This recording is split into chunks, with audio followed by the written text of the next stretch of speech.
झा झांसी से हमारे संवाददाता जुड़े हैं।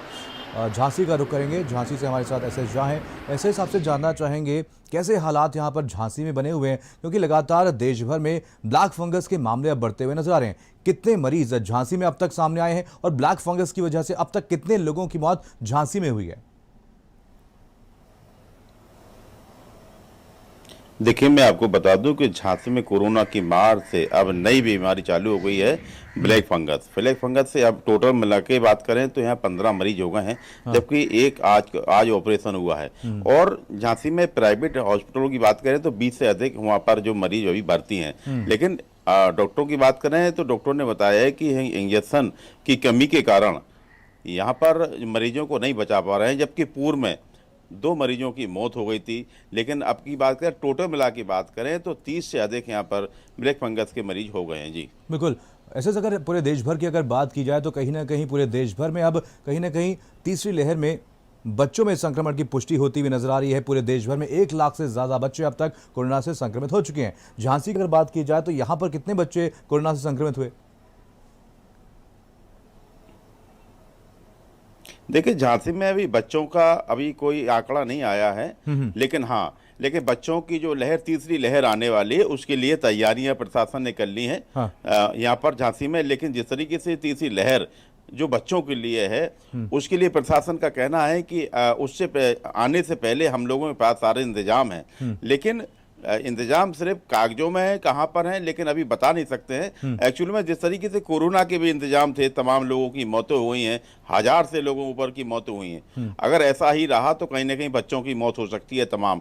लेकिन आपको बता दें, लेकिन प्रशासन दावे कर रहा है कि मैंने पहले से इंतजाम कर रखे तीसरी लहर के।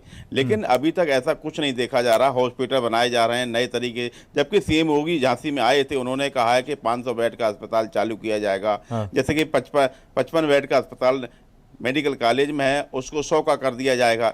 लेकिन ऐसा नहीं देखा जा रहा है, सिर्फ बातें ही बातें चलाई जा रही हैं। जी बिल्कुल। चलिए, अभिषेक पांडे भी हमारे साथ, हमारे संवाददाता लखनऊ से जुड़ गए हैं। अभिषेक, कहीं ना कहीं कोरोना के बाद अब ब्लैक फंगस के मामले लगातार बढ़ते ही जा रहे हैं। कई लोगों को अस्पताल में भर्ती कराया गया है। आपसे जानना चाहेंगे आखिर क्या वजह है कि लगातार एक ही शिकायत निकल करके सामने आ रही है? तीमारदारों का कहना है कि लोगों को इंजेक्शन नहीं मिल पा रहे।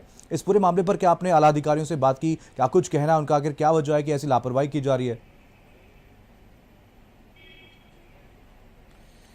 देखिए, सीनियर अफसरों की तरफ से एक आदेश ऐसा किया गया है कि ब्लैक फंगस के लिए इस्तेमाल होने वाली जो दवाइयां हैं वो खुले बाजार में नहीं बेची जा सकती, क्योंकि अगर खुले बाजार में बेची जाएंगी तो ठीक रेमडेसिविर की तरह ही उनकी ब्लैक मार्केटिंग होगी। बिल्कुल। इसलिए ऑर्डर किया गया है भारत सरकार की तरफ से, जो दवा निर्माता कंपनियां उनको ऑर्डर किया गया है, और जो जहां पर इलाज चल रहा है मरीजों का, चाहे वो मेडिकल कॉलेजेस हो या फिर अस्पताल हो, L2 L3 के, वहां पर इन दवाइयों की उपलब्धता रखी जाएगी, ताकि जो भी मरीज ब्लैक फंगस के आ रहे हैं, सरकार की तरफ से कहा गया है कि फ्री ऑफ कॉस्ट उनका ट्रीटमेंट किया जाएगा, ठीक कोविड की तरह। तो ऐसे में अभी हालांकि बहुत ज्यादा नंबर्स तो नहीं है, लेकिन उत्तर प्रदेश में ये धीरे धीरे राइज कर रहा है। केजीएम यहाँ पर नोडल अस्पताल है जहां पर ब्लैक फंगस के मरीजों को रखा जा रहा है, जो अलग अलग L2 अस्पतालों से, L3 अस्पतालों से रेफर्ड मरीज हैं, क्योंकि यहाँ पर तमाम सुविधाएं भी उपलब्ध कराई गई हैं सरकार की तरफ से ब्लैक फंगस के इलाज के लिए। और यहाँ पर ब्लैक फंगस के इलाज के लिए जो जरूरी दवाइयां हैं वो भी उपलब्ध कराई गई हैं। तो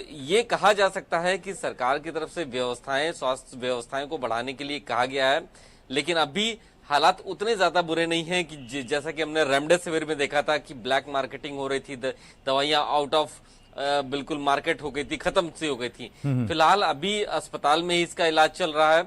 मरीजों को लेकर के भी एक SOP जारी की गई है कि अगर आपको ये लक्षण दिखाई देते हैं तो आप देर ना कीजिए, फौरन कोविड कमांड सेंटर पर या फिर जो हेल्पलाइन है उस पर फोन कीजिए, और उसके बाद उसका ब्लैक फंगस का ट्रीटमेंट शुरू किया जाएगा। बिल्कुल। चलिए, गाजियाबाद से हमारे साथ लोकेश भी जुड़ गए हैं। लोकेश, गाजियाबाद की अगर बात की जाए तो ब्लैक और व्हाइट फंगस के बाद एक मरीज येलो फंगस का भी सामने आया है।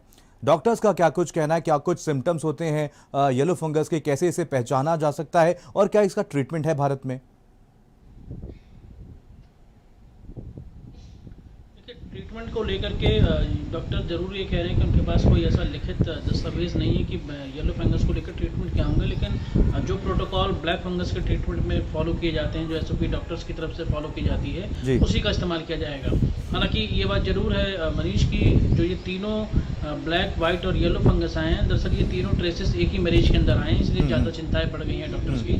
और ये पहला केस है जिस पूरे अभी तक जो रिपोर्ट किया गया है येलो फंगस का। हाँ। और डॉक्टर्स इस बात पर चिंता जाहिर कर रहे हैं कि अगर ब्लैक फंगस ट्रीटेबल है, क्योंकि अगर उसको इंजेक्शन दिए जाएँ तो उसको ट्रीट किया जा सकता है, लेकिन येलो फंगस के साथ समस्या ये है कि वो अंदर जो भी नुकसान होता है उसको हील नहीं करने देता है। हाँ। और इसको लेकर के कोई एक स्टैंडर्ड एसओपी भी अलग से नहीं दी गई है, तो ये एक चिंता का विषय है। हालांकि ये बात जरूर है कि जो स्वास्थ्य महकमा है वो अभी भी सजग नहीं हुआ है इस बात को लेकर के, क्योंकि दिल्ली के नज़दीक में बड़ा एक शहर है गाज़ियाबाद, लेकिन यहाँ पर अभी भी ब्लैक फंगस के और वाइट फंगस के ट्रीटमेंट को लेकर के कोई भी सरकारी अस्पताल अभी तक लाइन इन नहीं किए गए हैं या फिर तय नहीं किए गए हैं। हाँ। अगर कोई मरीज सामने आता है तो उसको मेरठ मेडिकल कॉलेज भेजा जाता है, और स्थिति मेरठ मेडिकल कॉलेज में हमारे सहयोगी नरेंद्र की रिपोर्ट में हम देख भी चुके हैं कि स्थिति ये है कि वहाँ पर इंजेक्शन पा पाना, इलाज पा पाना मुश्किल है। और स्थिति ये है कि कोरोना तो अब तक परेशान करता ही था, लेकिन पोस्ट कोरोना के बाद जो मरीज सामने आ रहे हैं उनके साथ ज़्यादा समस्याएं आ रही हैं। आज ही गाज़ियाबाद के अंदर एक निजी अस्पताल में आधे घंटे के भीतर 3 मरीजों को मौत हो गई है। वो सभी पोस्ट कोविड जो है वो नेगेटिव थे, उसके बाद उनका इलाज चल रहा था, उनको कुछ कॉम्प्लिकेशंस आई थी, उनको सर्वोदय हॉस्पिटल में भेजा गया था। तो सरकार के सामने अभी और जो स्वास्थ्य जो विभाग है उनके सामने भी और बड़ी चुनौतियाँ हैं, न केवल कोरोना बल्कि कोरोना के बाद जो कॉम्प्लिकेशन सामने आ रहे हैं, खासकर ब्लैक फंगस, येलो फंगस जिस तरीके के केसेस आए हैं वो वाकई अब चौंकाने वाले हैं। और स्वास्थ्य विभाग के सामने एक आगे अभी बड़ी मुश्किलें हैं इन सभी चीज़ों को टैकल आउट करने के लिए। बिल्कुल मनीष। बिल्कुल। अभिषेक, अगर बात की जाए यहाँ पर कोरोना की तीसरी लहर की, तो कहीं ना कहीं संकेत अब तीसरी लहर के भी मिलने लगे हैं और देश भर में 1 लाख से ज़्यादा बच्चे अब तक कोरोना से संक्रमित हो चुके हैं। अगर बात की जाए उत्तर प्रदेश की, कहीं ना कहीं कई बच्चों में यहाँ पर भी संक्रमण की पुष्टि हुई है। क्या कुछ तैयारियां उत्तर प्रदेश में देखने को मिल रही हैं इसको लेकर के? देखिए, तमाम एक्सपर्ट्स की तरफ से जब ये बताया गया कि कोविड की तीसरी वेव भी आ सकती है जो बच्चों के लिए खतरनाक हो सकती है, क्योंकि बच्चे कैरियर साबित हो सकते हैं इसके लिए। बिल्कुल। उसके बाद से ही उत्तर प्रदेश में एक आदेश आया था मुख्यमंत्री की तरफ से कि पहले 25 बेड के पीडियाट्रिक आईसीयू बनाए जाए, जिनको बढ़ा करके अब कह दिया गया कि 100 बेड के पीडियाट्रिक आईसीयू हर मेडिकल कॉलेज में बनाए जाएंगे। L3 अस्पतालों में उस तरीके की व्यवस्था की जाएगी ताकि अगर बड़ी संख्या में बच्चे कोविड संक्रमित होते हैं तो उनके इलाज के लिए जो व्यवस्था होनी चाहिए वो मौजूद रहे। पीडियाट्रिक आईसीयू की तैयारियां यहाँ पर चल रही हैं, सभी मेडिकल कॉलेजेस को ये पहले ही कह दिया गया। और मुख्यमंत्री भी लगातार, देखिए, आप मंडलों के दौरे पर हैं और वहां भी जाकर के वो इस बात का निरीक्षण कर रहे हैं कि बच्चों के लिए खासतौर पर पीडियाट्रिक आईसीयू बनना चाहिए, उसकी तैयारियां चल रही हैं। ये अच्छी बात है क्योंकि ये तैयारी पहले से चल रही है। कोरोना की दूसरी वेव के समय मेडिकल इंफ्रास्ट्रक्चर जिस तरीके से चरमरा गया था, कोई व्यवस्था ही नहीं थी। पहले वेव में जहां L1, L2, L3 अस्पताल थे उनको डिसमेंटल कर दिया गया था। इस बार फिलहाल ऐसा देखा नहीं जा रहा, इसको बढ़ाने की बात कही जा रही है। बिल्कुल। ऐसे कहीं ना कहीं झांसी में भी लगातार ब्लैक फंगस के मामले बढ़ते ही जा रहे हैं, इसको लेकर के क्या कुछ तैयारियां आपको देखने को मिलती है? क्या सही तरीके से यहाँ पर लोगों को इलाज मिल पा रहा है? देखिए, ब्लैक फंगस की बात करें तो झांसी में तमाम हर रोज की तरह मरीज मिल रहे हैं, लेकिन यहाँ पर दवा की कमी है। जो इंजेक्शन है एंटी फंगल जो इंजेक्शन नहीं है, 20 इंजेक्शन यहाँ मेडिकल कॉलेज को मिले थे, अभी तक कोई इंजेक्शन नहीं है, जबकि एक ऑपरेशन आज हुआ है।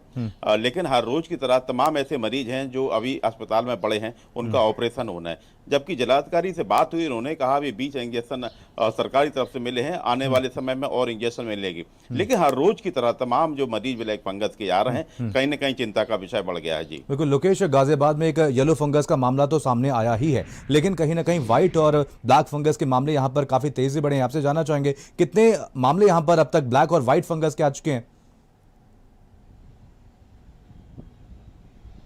अगर 2 दिन पहले तक के आंकड़े की बात करें, क्योंकि 2 दिन में कोई भी सरकार की तरफ से आंकड़े नहीं दिए गए हैं, इसमें 60 से अधिक ऐसे मरीज थे जो कि ब्लैक फंगस से पीड़ित हो चुके थे। इसमें कुछ में वाइट फंगस के भी ट्रेसेस जो है वो नोटिस किए गए थे। लेकिन अब इन सब के साथ साथ इनके इलाज को लेकर के जो निजी अस्पताल है वो व्यवस्थाएं कर चुके हैं। लेकिन अभी जैसा कि अभिषेक भी बता रहे थे कि सरकार ने इस बार ओपन मार्केट के अंदर इनकी सेल रिस्ट्रिक्ट की है। हालांकि हॉस्पिटल्स की तरफ से ज़रूर इस तरीके की डिमांड भेजी जा रही है, जिसके बाद उन हॉस्पिटल्स को जो एक सिस्टम बनाया गया कि पहले कमिश्नर के पास जाना होगा और उसके बाद एडिशनल डायरेक्टर हेल्थ उनकी तरफ से परमिशन मिलने के बाद ही इन जो इंजेक्शन है ये मुहैया कराए जाएंगे। तो एक प्रोसीजरल काफ़ी कॉम्प्लिकेशंस हैं इसके साथ में।